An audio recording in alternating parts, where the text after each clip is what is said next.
En parlant d'insécurité, si on revient à la question de l'argent, est-ce que par expérience ou selon toi, c'est plus difficile quand on est une femme ou une mère d'avoir accès à du financement pour un projet d'entreprise?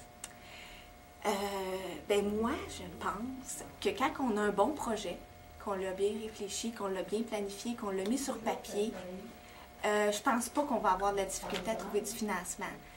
C'est sûr que moi, j'ai peut-être été privilégiée parce que j'ai une formation en administration. Peut-être qu'au niveau de la crédibilité, au niveau de l'aspect, des qualités de gestionnaire, peut-être que c'était un plus. Mais je trouve qu'il y a tellement de programmes intéressants pour les gens qui veulent se partir en affaires. Il faut juste cogner aux bonnes portes. Moi, dans mon cas, j'ai le CLD puis la Caisse populaire d'Acton qui m'ont aidée. Fait que j'ai été bien soutenue. Et est-ce que tu crois que l'argent, c'est la principale raison de démarrer une entreprise? Est-ce que c'est pour l'argent en particulier qu'on va vouloir se diriger vers l'entrepreneuriat? C'est un objectif qu'on vise. On ne peut pas se le cacher. C'est sûr que c'est pas la motivation première parce que ça se fait pas du jour au lendemain. Puis si quelqu'un fait ça pour ça, il est mieux d'avoir un salaire fixe à chaque semaine. Je suggère ça en premier. Et ça serait quoi ta définition du succès? Moi, je crois que j'ai un succès lorsque vraiment j'ai une satisfaction de faire ce que je veux faire.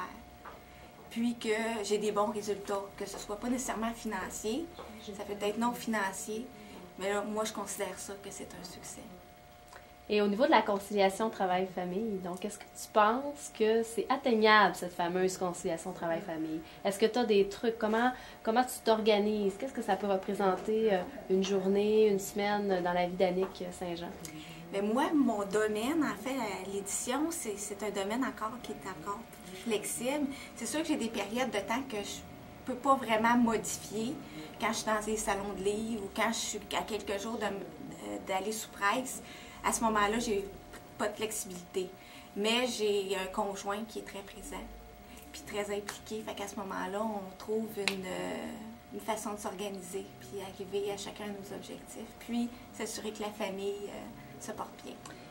Et pour le futur, comment tu entrevois le futur des éditions Cajolerie? Est-ce que tu as des rêves, des projets que tu voudrais mener à terme? Oui, c'est sûr, c'est sûr. Je dirais que j'aimerais beaucoup que mon entreprise ait une grande notoriété dans le marché québécois. J'aimerais ça que les lecteurs aient une grande clientèle fidèle qui vont attendre ardemment chaque sortie de nouveau livre. Ça, c'est sûr que c'est quelque chose que j'aimerais beaucoup. J'aimerais ça aussi créer des jeux, toujours pour créer des moments spéciaux entre l'enfant et le parent. Et j'aimerais aussi que mes livres soient traduits en d'autres langues, ça c'est sûr, c'est quelque chose que je rêve. Wow, des beaux projets. Et au niveau du réseautage, oui. Pour toi, est-ce que c'est quelque chose de primordial? Qu'est-ce qu'un réseau comme les mamans entrepreneurs peuvent apporter à une mère qui démarre une entreprise ou qui veut accroître son entreprise? Je crois que les réseaux, c'est probablement l'élément le plus important d'une entreprise. Parce qu'on a beau avoir un beau projet, un beau produit, concevoir un livre, c'est pas ce qui est le plus dur. C'est vraiment de le vendre et de se faire connaître. Puis le seul moyen de le faire, c'est avec un réseau. Puis c'est sûr qu'un réseau, ça apporte beaucoup plus que des contacts. Je pense que ça peut nous amener des nouvelles idées, des nouvelles façons de faire, des nouvelles façons de penser. Ça peut nous amener aussi juste des moments d'écoute qui vont faire en sorte que ça va être intéressant.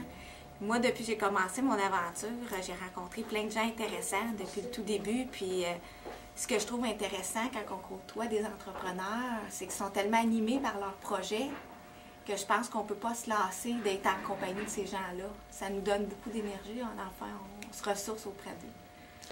Et en terminant, si tu avais des conseils, des mots d'encouragement à donner à une mère qui veut lancer son entreprise, quels seraient-ils? Moi, j'ai 2 phrases célèbres, fétiches, on peut dire. La première, c'est « Vaut mieux vivre son rêve que de rêver sa vie ». Je crois qu'il y a beaucoup de gens qui auraient aimé faire plein de choses, puis ils se rendent compte qu'ils n'ont pas fait vraiment ce qu'ils voulaient. Fait que je trouve que c'est quelque chose, c'est une phrase qui inspire beaucoup. L'autre phrase, c'est... Ça te je vient l'ai pas? plus. Est-ce que tu sais la signification? Ben, en fait, c'est dire, c'est en se lançant qu'on peut vivre des erreurs, mais qui fait qu'on va avancer. Si on n'essaie pas, ben, Tout à à fait. ce moment-là, on ne réalise rien. Tout à fait. Fait que c'est deux choses importantes. Ben, merci beaucoup pour ces bons conseils et vraiment bonne chance dans tes projets futurs, Annick. Ben, merci beaucoup.